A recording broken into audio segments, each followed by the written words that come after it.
আৰু এটা কথা মই সকলোকে স্পষ্ট কৰি দিব খুজিছো কোভিডৰ সময়তো মই অসমবাসী জনসাধাৰণক এৰা নাছিলো বানপানীৰ সময়তো মই অসমবাসী জনগণক এৰা নাছিলো আৰু জীৱনত এটা দিন আহিছিল যে পিপি কিট পিন্ধিও কোভিডৰ আইচিউৰ ভিতৰত গৈ জনতাক সেৱা কৰাৰ চেষ্টা কৰিছিলো আৰু আজি যেতিয়া অসমৰ জনতাই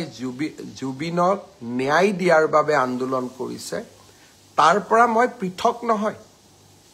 আৰু সেই কাম মই কৰিবই লাগিব আৰু সেই কাৰণে মই আজি পুনৰ এবাৰ প্ৰতিশ্ৰুতি দিছো যে জুবিনৰ ঘটনাৰ সৈতে জড়িত সকলো কেইগৰাকী ব্যক্তিক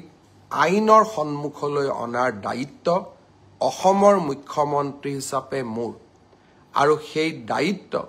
মই কৰ্তব্য নিষ্ঠাৰে সৈতে পালন কৰিম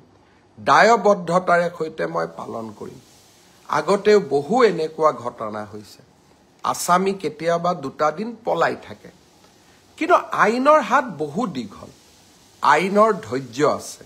আৰু আইনে কেনেকৈ আগবাঢ়িব লাগে তাৰ বিষয়ে আইনে জানে আৰু আইনে